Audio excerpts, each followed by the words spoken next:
অথচ আজ বাংলাদেশ এমন জায়গায় যেয়ে দাঁড়াচ্ছে, এটা আপনি মেনে নিচ্ছেন কি করে? আমার তো মনে হচ্ছে আমাদের সব ইমান আমল সব শুকিয়ে গেছে।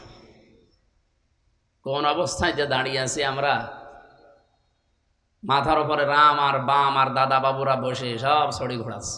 বড় বড় জায়গাগুলো সব এখন তাদের দখলে, আমরা এখন পুতুল হয়ে আছি। তাহলে বাকি সামনে আপনি কি করবেন আমরা কিন্তু টের পাচ্ছি। কথা বলেন না কেন? এক লোক তার বউকে খুব পিটাইতো, ওর বউ দাগ দিয়ে বলছে, তুমি যেভাবে আমার পিটাও, তুমি কি আমার রাখবা না, কি বাদ দিয়ে দিবা না তালাক দিবা? লোকটা ডাক দিয়ে বলছে, কেন কিলের ওজন দেখে টের পাও না কি করব? তা আমাদের অবস্থান তো আমরা বুঝে ফেলেছি যে আপনারা কি করতে চাচ্ছেন। কয়দিন তো পরে বলবেন যে আজান দেওয়ার আর দরকার নেই, নামাজ কালাম থাক। জীবন চলে গেলে এগুলো মেনে নেওয়া যায়? তীব্র প্রতিবাদ জানাচ্ছি ঢাকা বিশ্ববিদ্যালয় সহ বিভিন্ন ভার্সিটিতে যারা আজ সোনার ছেলের নাম নিয়ে বাধা দিয়ে নাক মুখ ফাটিয়ে দিয়েছেন। বিচার তো আর হাতে তুলে নেওয়া আমাদের এখন কাজ না। কোনো দিকে কথা বললে শুধু উল্টা দিকে নিয়ে যাবেন, এই জন্য বিচার মুসাফির অবস্থায়, মজলুম অবস্থায়, অসুস্থ অবস্থায় আল্লাহকে বললাম, আল্লাহ তুমি ওদেরকে তাড়াতাড়ি দেখো। বলেন বলেন, ওদেরকে তুমি তাড়াতাড়ি দেখো, এগুলো ক্যান্সার। কারণ এই রেকর্ড হচ্ছে, কালকে ওর কানে যাবে। ওদেরকে যারা জন্ম দিয়েছে ওগুলোও সমাজের ক্যান্সার।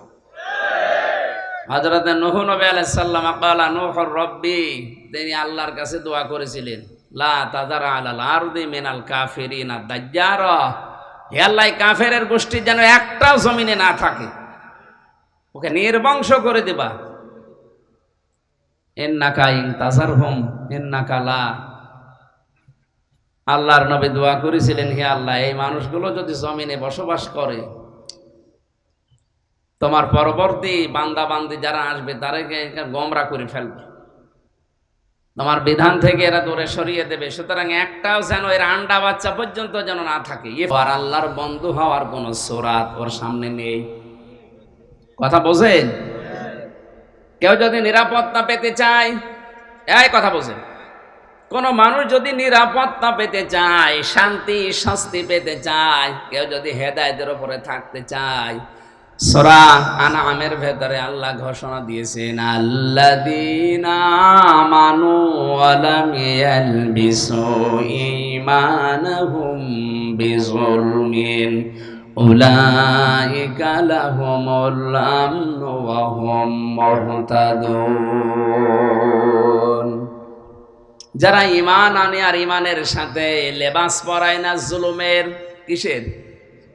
আল্লাযীনা আমানু ওয়া লাম ইয়ালবিসু ঈমানাহুম বিযুলমিন, যারা ঈমান আনে আর ঈমানের সাথে জুলুমের, এখানে জুলুম মানে মানুষের তৈরি করা আইন, এখানে জুলুম মানে অত্যাচার, জুলুম মানে অন্ধকার, জুলুম মানে শিরক, জুলুম মানে বেদাত, জুলুম মানে কুফরি। এগুলোর সাথে যাদের ঈমানকে মিশ্রণ ঘটায় না, লেবাস পরায় না, মিলিয়ে ফেলে না, উলাইকা লাহুমুল আমনু, এই মানুষগুলো আল্লাহর পক্ষ থেকে নিরাপত্তা পেয়ে গেছে, অহুম মুহতাদুন, এবং এরাই হেদায়েত প্রাপ্ত, এরাই আমার জান্নাতি বান্দা বান্দি। শব্দটা শুনতে যদিও ছোট মনে হচ্ছে, আয়াত পড়ার পরে আমার মনে হয় দুনিয়া আখিরাত সব আল্লাহ আয়াতের ভেতরে লিখে দিয়েছে। উলাইকা লাহুমুল আমনু দিয়েছেন। আপনি যদি শান্তি, স্বস্তি, নিরাপত্তা পেতে চান, আপনার ঈমানের সাথে যেন জুলুম, শিরক, মানুষের তৈরি করা আইনের গন্ধ যেন মিশ্রণ না হয়।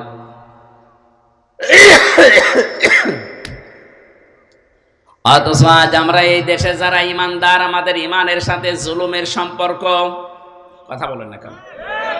ঈমানদারের সাথে জুলুমের চাদর দিয়ে, জুলুমের কাপড় দিয়ে, জুলুমের লেবাস দিয়ে ওইটা ঢেকে ফেলেছি আমরা।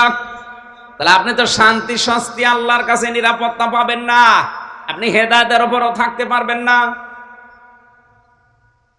ঈমান আনলে আল্লাহ তাদের বন্ধু হয়, কিন্তু ঈমানের সাথে জুলুমের পোশাক, ওয়ালাম ইয়ালবিসু, লেবাস মানে পোশাক, জুলুমের পোশাক, শিরকের পোশাক, মানুষের তৈরি করা আইনের পোশাক মেলানো যাবে না। আমি শুধু আপনাদের সামনে বলছি তা না, যেহেতু রেকর্ড হয়ে কালকেই তামাম দুনিয়া ছড়াবে, সবাইকে বলছি ঈমান যাদের আছে আপনি কিন্তু ধোঁকাবাজি করছেন আপনার নিজের সাথে, আল্লাহর সাথে। এক কথা বলছেন না কেন? কারণ আপনার ঈমানের সাথে জুলুম মিশানো, মানুষের ওপর অত্যাচার মিশিয়ে রেখেছেন। মানুষের তৈরি করা আইন কানুন প্রতিষ্ঠার জন্য আপনি চেষ্টা করেন, আপনার ঈমানের সাথে পোশাকগুলো লেগে আছে, আপনি নিরাপত্তা পাবেন না। এই জন্য আপনি 24 ঘন্টায় থাকেন আতঙ্কে দুনিয়ায়, আপনার নিরাপত্তা নেই। নিরাপত্তা দেওয়ার মালিক কে বলেন তো? বলেন বলেন। এটা নিরাপত্তা যে আল্লাহ দেন। আমাদের মুখস্থ একটা সূরা সূরা কোরআনের ভেতরে আছে, ফালিয়াবুদু রাব্ব হাযাল বাইত আল্লাযী আত'আমাহুম মিন জু' ওয়া আমানাহুম মিন খাউফ। তোমরা এই ঘরের মালিকের ইবাদত যদি করতে পারো, ইবাদত মানে তার হুকুম মতো যদি দুনিয়ায় চলতে পারো, আমি আল্লাহ গ্যারান্টি দিলাম তোমাদের খাবারের প্রয়োজন হলে ব্যবস্থা আমি করব আমার রাজ্জাক নামের খাতিরে। আর যদি ভয় ভীতি এগুলোর নিরাপত্তা দরকার হয়, আমি আল্লাহ নিরাপত্তা দিয়ে দেব। এত বড় মালিকের কথা আমাদের বিশ্বাস হয় না, তার ইবাদত বাদ দিয়ে কোন দুনিয়াদার কি বলে সেদিকে আমরা দৌড়িয়ে যাই। এই জন্যই তো আজ আমরা নিরাপদ না। চাচা এরশাদ মরার আগে বলেছিল, বাইরে থাকলে গুম, ঘরে থাকলে খুন। এইটাই চলছে এখন দুনিয়ায়। এই কথা বলেন না, কোন জায়গায় নিরাপদ আছেন আপনি? নিরাপত্তা আছে আপনার? যুবতী মেয়ে মাদ্রাসায় কলেজে বিশ্ববিদ্যালয়ে যায়, আর মা যায় নামাজে বসে দোয়া করে, আল্লাহ মেয়ে আমার নিরাপদে আসবে তো, নাকি আবার সাথে করে একা আসবে, না জামাই নিয়ে আসবে? মা সব সময় নিরাপত্তাহীনতায় আছে। কখন কে আবার অ্যাসিড মেরে দেয় কিনা, কেউ আবার ধর্ষণ করে তার কলঙ্ক দিয়ে বাড়িতে পাঠায় কিনা, কোনো জায়গায় এখন নিরাপদ নেই। কয়টা পুলিশ, পুলিশে আর কি পাহারা দেবে? পুলিশকে তো আবার পাহারা দেওয়া লাগে, পুলিশকে পাহারা দেওয়া লাগে না? মহিলা পুলিশ যারা, ওদেরকে পাহারা দিতে আরো 2 জন পুরুষ পুলিশ লাগে। আপনি বলেন তো, মহিলা কোন পুলিশ এই বাঁশখালী থানা থেকে যদি এই গ্রামে রাতে 12টার পরে আসামি ধরতে আসে, ও একা একা আসলে ও নিজেই মরবে না? তাহলে ওরে পাহারা দেওয়ার জন্য ওর সাথে আরো 2 জন পুরুষ পুলিশ আসা লাগবে। কয়টায় আছে পুলিশ? 1-1.5 লাখ হবে সারা দেশ মিলে, 18 কোটি মানুষ। এটা 100 জনেরও 1 জন ভাগে পড়বে না, ও নিজেরই পাহারা দিতে পারবে না। এই জন্য পাহারাদার আল্লাহ পাক নিজে যদি হয়ে যান, আমাদের চিন্তা নেই। উনি পাহারাদার হবেন, নিরাপত্তা দেবেন ওই মানুষগুলোকে যাদের ঈমান আছে আর ঈমানের সাথে জুলুমের কোনো মিশ্রণ নেই। আপনারা জুলুম বন্ধ করেন। এখন যদি বলেন কয় আমার জীবনে জুলুম নেই, জুলুম নেই মানে আপনি স্ত্রীর উপরে জুলুম করেন। এ মহিলা সেই রাত 3টার সময় থেকে উঠে রান্না বান্না করে আপনার জন্য খাবারের জন্য ডাক দিচ্ছে, সেহরি খেয়ে নেন। আপনি এমন ঝাড়ি দিয়েছেন, হাত এমন জোরে মারে ওর দাঁত মুখ ফুলে যায়। স্ত্রীর ওপর একটা জুলুম এটা, এগুলো বন্ধ করা লাগবে। নবীজির মতো এত বড় বিশাল দরের মানুষ, তামাম দুনিয়ার শ্রেষ্ঠ মানুষ, তিনিও নিজের স্ত্রীকে তরকারি কুটে দিয়ে সাহায্য করতেন। যে রাত 3টার সময় উঠে যদি ও তরকারি নিজে করতে পারে, আপনি যদি একটু সাহায্য করতে না পারেন, আপনি কি নবীজির চাইতে বড় মস্তান হয়ে গেছেন? এটা জুলুম চলছে পরিবারে, স্ত্রীদের ওপরে, সন্তানের ওপরে অনেকে জুলুম করে। এখানে কত মুরব্বী বসে আছে, হজে যাওয়ার আগে নিজের সম্পদগুলো সব ছেলের নামে লিখে মেয়ের মাথায় হাত দিয়ে বলে, মা তোর জন্য দোয়া করে দিলাম। এটা একটা নির্ভেজাল টাটকা শয়তান। আরে বেটা তুই তো দোয়া করবেই, ওর জমি ফেরত দে আগে। কথা বলে না কেন? যারা শরীক ফাঁকি দিয়েছেন, জমি জায়গা ছেলেকে হোক, মেয়েকে হোক, ভাইকে হোক, বোনকে হোক, ফুফুকে হোক, আর জনগণকে হোক, শরীক যারা ফাঁকি দিয়েছেন, আপনার 2টা ক্ষতি হয়ে যাবে। যখন থেকে শরীক ফাঁকি দিয়ে ফেলেছেন, ওই দিন থেকে মরণ পর্যন্ত আর কোনো ইবাদত কবুল হবে না। দুই নম্বরে মরণ যখন হবে ঈমান পাবেন না, বেঈমান হয়ে মারা যাবেন। আল্লাহু আকবার বলে বলেন যে জীবনে এখানে ওইরকম মানুষ যদি থাকেন যে শরীক ফাঁকি দিয়েছেন, হাত তুলে দেখান দেখি একটু। ও এই এলাকায় মনে হয় এসব নেই। আলহামদুলিল্লাহ।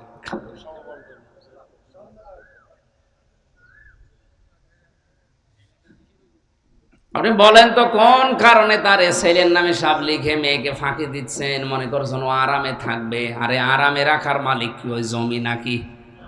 বলেন। আমার নিজের জামাই, ফুফুর যে স্বামী জামাই বলি আমরা, ওই জামাইয়ের তো কত জমি আছে কিন্তু কাজকর্ম করতে পারে না। জমি থেকে করবে কি? জমি থাকলে আপনার ছেলে আরামে থাকবে, সুখে থাকবে, শান্তিতে থাকবে না। ওকে আপনি ঈমান আর এলেম দিয়ে যান, ওই অনুযায়ী যদি দুনিয়ায় কাজ করতে পারে। শুধু খেয়ে থাকলেই মানুষ শান্তিতে থাকে না, না খেয়েও শান্তিতে থাকা যায়।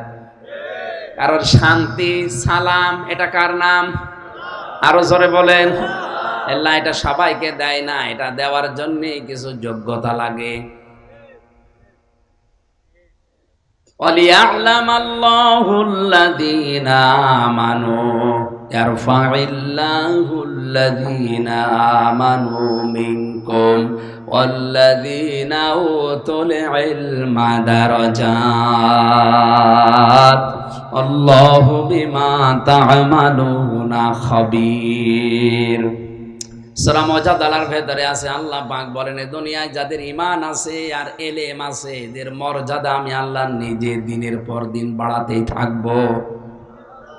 এই জন্য আমরা দেখি দুনিয়াদার যারা মন্ত্রী হওয়ার পরে ওই মানুষগুলোর সম্মান যত দিন বাড়ে, বয়স যত বেড়ে হয়, মানুষের কাছে ঘৃণিত হয়ে যায়। আমি নাম নিলাম না, সাবেক অর্থমন্ত্রী একজন মারা গেছে এই বাংলাদেশে, এত কিছু পাওয়ার তার, অথচ লোকটা মারা যাওয়ার আগে তার ছেলে মেয়েরা পর্যন্ত বাড়িতে রাখতে চায়নি। দরকার নেই। যদি বিছানায় পড়ে যেত আমার মনে হয় পায়খানা প্রসাবের ভেতরে পড়ে পড়ে মরতো, কেউ কাছেও যেত না। এইটাই দুনিয়ার নিয়ম। দুনিয়াদার যারা হয়ে যায়, দিন যত যায়, বয়স যত বাড়ে, পৃথিবীর মানুষের কাছে বোঝা হয়ে যায়, ওই মানুষটা ঘৃণিত হয়ে যায়। আর ঈমান আর আমল যাদের আছে এই মানুষগুলো দিন যত যায় তত দুনিয়ার মানুষের কাছে সম্মান বেশি পায়। এজন্য কোন আলেম বৃদ্ধাশ্রমে আছে বাংলাদেশে আপনি পেয়েছেন? বলেন তো। ওই মন্ত্রীর চাইতে আলেমের কি টাকা বেশি? এই বাস্তব কথাগুলো কেন নিতে পারেন না? এজন্য ঈমান যাদের আছে জুলুম মিশাবেন না, শিরিক মিশাবেন না। আল্লাহ বলেন আমি আল্লাহ নিজে বন্ধু হয়ে যাব, আমার রাসূলও বন্ধু হবে এবং ঈমানদারেরা বন্ধু হবে। তাহলে আমাদের বন্ধু তিন প্রকার পেয়েছি আমরা। কয় প্রকার? এক নম্বরে বন্ধুকে, আরো জোরে বলেন। পৃথিবীতে বন্ধুত্ব করার জন্য আমরা অনেক সিস্টেম জানি। চিঠি দেওয়া লাগে, মেসেজ করা লাগে, মোবাইলে আদান প্রদান করা লাগে কথাগুলো, এরপরে বাড়ি যাওয়া লাগে, এরপরে ভাব আদান প্রদান, আস্তে আস্তে শেষ পর্যন্ত আত্মীয় হয়ে যায়। আল্লাহ পাক বলেন আমি আল্লাহ যদি কারো বন্ধু হতে চাই আমার সাথে চারটা শর্ত পূরণ করা লাগবে। কয়টা? এবার আপনি মিলান তো, আপনি কি আল্লাহর বন্ধু হতে পেরেছেন? এক নম্বরে আমরা বন্ধুত্বের প্রথম বিষয় চিঠি দেওয়া দিয়ে করি, মেসেজ পাঠায়। আল্লাহ একটা মেসেজ পাঠিয়েছে, চিঠি পাঠিয়েছে, তার নামে কোরআন শরীফ। এ কোরআন কার চিঠি? আরো জোরে। এই চিঠিকে আপনার চারটা শর্ত আল্লাহ দিয়েছেন। এক নম্বরে এই চিঠি আপনাকে শুদ্ধ করে পড়া লাগবে। দুই নম্বরে চিঠি বুঝতে হবে। পৃথিবীর কারো চিঠি পাওয়ার পরে মানুষ আগে লাইন লাইন ধরে পড়ে, দেখে যে কি লিখেছে, না নিজে বুঝলে মানুষকে দিয়ে বলে দেখেন তো কি লিখেছে। দুনিয়ায় একটা বান্ধবীর একটা বন্ধুর চিঠি পেয়ে যদি আপনি এমন আশা করতে পারেন, আল্লাহ পাক বলেন আমি তোমার বন্ধু একটা চিঠি পাঠালাম, এটা তো নিজে পড়তে পারো না, পড়তে যারা পারে তাদের কাছে বুঝেও নেও না, তুমি কেমন বন্ধু আমার। এরপরে ওই চিঠির ভেতরে বন্ধু যদি কিছু লিখে দিয়ে থাকে দিক নির্দেশনা, ওইগুলো সে মেনে চলে বন্ধুত্বের সম্মানে। আল্লাহ পাক বলেন এর ভেতরে আমি আমার বন্ধুত্বের কারণ হিসাবে 500 বিধান দিয়েছি, নিয়ম দিয়েছি। দুনিয়ার জীবনে 500 নিয়ম নীতি ফলো করে চলবা, তাহলে বন্ধুত্ব গাঢ় হবে। 4 নাম্বারটা একটু আল্লাহ বাড়িয়ে দিয়েছেন।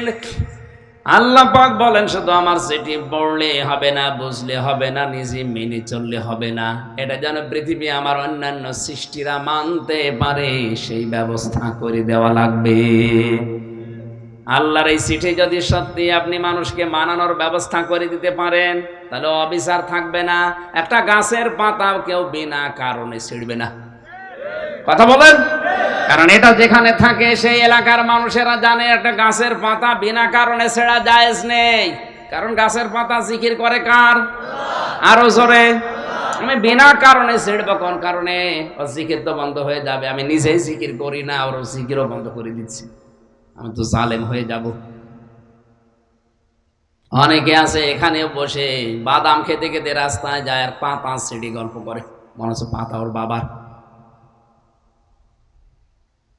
প্রেমিক প্রেমিকা যারা এক জায়গায় গল্প করে, বাস্তবে বিশ্ববিদ্যালয়ে থাকাকালীন দেখেছিলাম এত পাগল গল্প করতে করতে হুঁশ নেই, পাতা ছিঁড়ছে আর গল্প করছে। একজন আর একজনকে বলছে, তুমি জানো তোমার এই চোখের ভেতরে আমি দুনিয়ার সব কিছু দেখতে পাই। এক চাচা পাশ দিয়ে যাচ্ছিল, ডাক দিয়ে বলছে, ও মা, তুমি এই বাবাজির চোখের ভেতরে সব দেখতে পাও, আজ 3 দিন আমার ছাগল হারিয়েছে, একটু দেখিয়ে দে। সব দেখো, আমার ছাগলটা হারিয়েছে কোন জায়গায় আছে একটু দেখে দাও। পাতা ছেড়ে বাদাম খায় আর গল্প কয়, মনে করছে পাতা ওর বাবার পাতা। পাতা জিকির করছিল কার? আপনি ছিঁড়ে ফেলে দিলে তো জিকির বন্ধ করে দিলেন, কারণ শুকিয়ে গেলে আর জিকির করে না। আল্লাহর এই নিয়ম নীতি, এই চিঠিটা শুধু নিছে না, এই সমাজে যদি বাস্তবায়ন করতে পারেন, মানানোর ব্যবস্থা করতে পারেন, তখন গাছও নিরাপদ হয়ে যায়। এই চিঠিটা যদি পৃথিবীতে প্রতিষ্ঠিত হয়ে যায়, রাস্তায় কোনো কষ্টদায়ক বস্তু থাকবে না। কি কথা বুঝতেছেন? আল্লাহর নবী বলেন, ইমানের যে 77টা শাখা আছে, তার সর্বপ্রথম শাখা হচ্ছে লা ইলাহা ইল্লাল্লাহ, আর সর্বনিম্ন শাখা রাস্তা থেকে কষ্টদায়ক বস্তু তুলে ফেলে দেওয়া। কেউ যদি আপনি দেখেন এই রাস্তায় যারা চলাফেরা করে, একটা কাঁটা পড়ে আছে, একটা ইট পড়ে আছে, মানুষের লাগতে পারে, ওটা যদি তুলে ফেলে দিতে পারেন, বুঝবেন আপনার ভেতরে ঈমান আছে। আর যদি ওইটা দেখে আপনার মনে হয় আর কি, আপনি মনে করবেন আপনার ঈমান নেই, আপনি নামাজ পড়তে পারেন। বুঝতেছেন? রাস্তার কষ্টদায়ক বস্তু, ময়লা, এগুলো তুলে ফেলে দেওয়ার কথা, যেন মানুষের চলাফেরায় কষ্ট না হয়। অথচ আজ রাস্তা দিয়ে আসলাম, অনেকেই নিজের বাড়ির ময়লা কোটা, এই আজে বাজে জিনিসগুলো সব ঝাঁটো দিয়ে নিয়ে এসে রাস্তায় ফেলে রাখে। থাক, আপনার ঈমান আছে, আপনি কিভাবে বলছেন আপনার ঈমানই তো নেই। আর যেই মুসলমানের রাস্তার কষ্টদায়ক বস্তু ছেড়ে ফেলে দেওয়া দরকার, তুলে ফেলে দেওয়া দরকার, সেই মুসলমান দুনিয়ার কোন মানুষের রাস্তা বন্ধ করবে এটা কোনোদিন ভাবা যায়? বলেন বলেন। আমি কি বলছিলাম বলেন তো? আল্লাহর বন্ধু হওয়ার জন্য শর্ত আল্লাহ দিয়েছেন কয়টা? আপনি এবার মিলান, আপনি আল্লাহর বন্ধু না শয়তানের বন্ধু? আপনি আল্লাহর চিঠি পড়তে পারেন না, বোঝেনও না, নিজেও মানেন না, মানুষকে মানাবেন সে পরিবেশও আপনি তৈরি করতে পারেন না, তা আপনি আল্লাহর বন্ধু হতে পেরেছেন? 2 নম্বরে তোমাদের বন্ধু হবে আমার রাসূল। কেউ যদি রাসূলকে বন্ধু বানাতে চায়, তারও 4টা কাজ দুনিয়ায় করা লাগবে। আল্লাহ পাক 3-4 জায়গায় কোরআনে আয়াতটা দিয়েছেন। সূরা বাকারাতে আছে 2 জায়গায়, সূরা আলে ইমরানে আছে 1 জায়গায়, সূরা জুমার ভেতরে আছে 1 জায়গায়। ওয়াল্লাযী বা'আসা ফিল উম্মিয়িনা রাসূলাম মিনহুম ইয়াতলু আলাইহিম আয়াতিহি ওয়া ইউযাক্কিহিম ওয়া ইউআল্লিমুহুমুল কিতাবা ওয়াল হিকমা। তিনি সে আল্লাহ যিনি তোমাদের ভেতরে একজন রাসূল পাঠিয়েছেন 4 দফা কর্মসূচি দিয়ে। কয়টা? আরো জোরে বলেন। ইয়াতলু আলাইহিম আয়াতিহি, তিনি আল্লাহর আয়াত তেলাওয়াত করে মানুষকে শোনাতেন। আজ যারা বাংলাদেশে বলে আমি নবীওয়ালা কাজ করি, কে বলেছে আপনি নবীওয়ালা কাজ করছেন? নবীওয়ালা কাজের প্রথম ধারা এইটা, আল্লাহর কোরআন হাতে নিয়ে তেলাওয়াত করে মানুষকে বোঝাতে হবে। এই কথা বলেন না কেন? আজ কত মানুষ বলছে আমরা নবীওয়ালা কাজ করছি, অথচ কোরআনের ধারে কাছে নেই। কোন বাবাকে দিয়েছে ওইটা প্রচার করছেন কোন কারণে? নবীওয়ালা কাজের প্রথম নাম্বারে কাজ আপনি তেলাওয়াত করে মানুষকে বোঝাবেন। এখন যদি বলেন আমি পারি না, তো কিসের নবীওয়ালা কাজ করছেন? আপনাকে আগে জানা লাগবে নবীওয়ালা কাজের প্রথম ধাপ এইটা, ইয়াতলু আলাইহিম আয়াতিহি, সে আল্লাহর আয়াত তেলাওয়াত করবে। আয়াত মানে শুধু কোরআনের আয়াত না, এই জমিনটা কার আয়াত? আয়াত মানে নিদর্শন। আয়াত মানে কি? এই বলেন না কেন? এই আকাশ কার আয়াত? চট্টগ্রামের পাহাড় কার আয়াত? এই যে ইতিহাস হয়ে যাচ্ছে, ইতিহাস কার আয়াত? 15 বছরে যে ইতিহাস তৈরি হয়ে গেল বাংলাদেশে, এই ইতিহাসও কার আয়াত? আপনি হয়তো মারা যাবেন, কিন্তু ইতিহাস মরবে না। এখন হয়তো ইতিহাস কেউ লিখছেও না। ভালো করে বোঝেন, পৃথিবীর কোন জালেমের ইতিহাস জালেম বেঁচে থাকা অবস্থায় লেখা হয়নি। ইয়াজিদের মতো জালেমের ইতিহাস কিন্তু বেঁচে থাকতে কেউ লিখতে পারেনি। এই কথা বলেন না কেন? কিন্তু ইতিহাস আছে না নেই? কারবালার ইতিহাস নেই? বলেন বলেন, কারবালার ইতিহাস লিখেছে কে? ওই সময় তো কেউ লিখতে পারেনি, কারণ ওর হোসাইনের পক্ষ নিলে তখন হত্যা করে ফেলতো। কিন্তু ইতিহাস লেখা হয়েছে ইয়াজিদ চলে যাওয়ার পর। ইতিহাস তাকে এমন ঘৃণিত, নিন্দিত, অপদস্থ করে গেছে, এখন আর কেউ ইয়াজিদের নামও দুনিয়ায় রাখে না। অথচ নামটা ভালো নাম, ইয়াজিদ। ওর নামও কেউ ঘৃণা করে রাখে না। ওর নামটা এখন আল্লাহ গালি বানিয়ে দিয়েছে। আমার মনে হয় এখানে যারা আছেন, কেউ কেউ যদি বলা হয় ভাই ছেলে হয়েছে নাম ইয়াজিদ রাখেন, বলে না কুকুর রাখবো, তাও ইয়াজিদ রাখবো না। কি ঘৃণিত করে দিয়েছে নামটা। এই জন্য জালেম যারা, তাদের ইতিহাস হয়েছে এখন লেখা হচ্ছে না, কিন্তু লেখা হবে একদিন। সেদিন আপনার নাম যতই সুন্দর থাক, সুন্দরী থাক, আপনার নামকে আল্লাহ কিন্তু ইতিহাস যখন করবে ঘৃণিত, নিন্দিত, অপদস্থ করে দেবে। আপনার নামও কেউ রাখবে না। আবু জাহেলের মতো আপনার বাড়ি পর্যন্ত পায়খানা বানিয়ে দিতে পারে। আবু জাহেল প্রধানমন্ত্রী ছিল, তার বাড়ি যদি পায়খানা হয়ে যায়, তা আপনি কি হয়েছেন? এই জন্য জুলুম করবেন না। হয়তো 100 বছর পরে এখানে কেউ থাকবে না, নতুন মানুষ এসে এই জায়গাগুলো চাষ করবে, আর আমরা সবাই এই মাটির নিচে থাকবো। কথা বলেন? এই জন্য আমাদের জীবনে কোনো ভয় নেই, কারণ এসেছিলাম খালি গায়ে, খালি পাই, ন্যাংটা যাবেও খালি পাই, খালি পাই।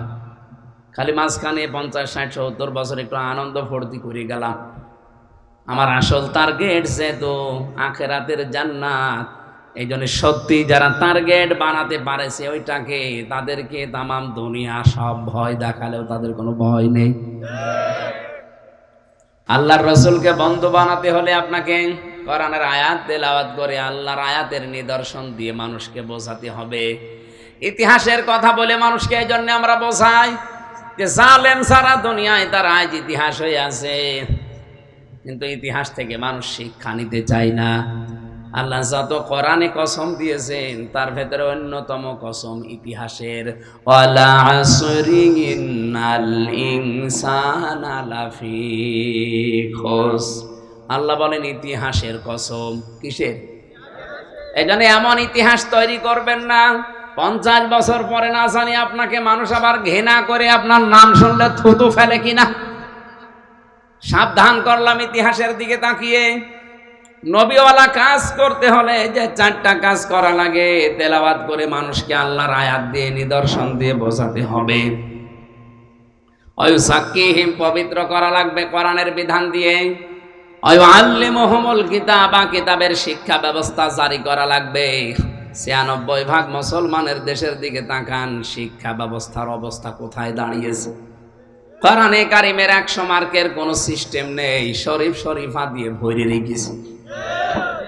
আল হিকমা, হিকমা মানে বিশ্বনবীর সুন্নাত অনুযায়ী জীবন চালাতে হবে। হিকমাতের অনেকগুলো অর্থ আছে, তার 1 নাম্বার অর্থ নবীজির সুন্নাহ, আদর্শ। আল্লাযীনা আমানু, তোমাদের বন্ধু হবে ঈমানদারেরা। দুনিয়ায় যার তার সাথে বন্ধুত্ব করবা না, ঈমানদারের সাথে করবা। আর ঈমানদার আল্লাহর দৃষ্টিতে ওইটা আল্লাযীনা ইউকিমুনাস সালাতা, যারা নামাজ কায়েম করে, ওয়া ইউতুনাজ যাকাত, তারা যাকাত দিয়ে দেয় সম্পদের। অহুম রাকিউন, যারা রুকুকারীদের সাথে রুকু করে। তার মানে জামাতবদ্ধ হয়ে যারা কাজকর্ম করে, নামাজ আদায় করে, এই মানুষগুলো, এই তিনটা গুণ যাদের ভেতরে আছে তারা আপনার বন্ধু হবে। আপনি এবার বন্ধুত্ব করেন যার সাথে, ওকে নামাজ কায়েমের আন্দোলনে আছে, সম্পদ থাকলেও যাকাত দেয়, আল্লাহর বিধানগুলো পালন করার জন্য একতাবদ্ধ হয়ে কাজ করে।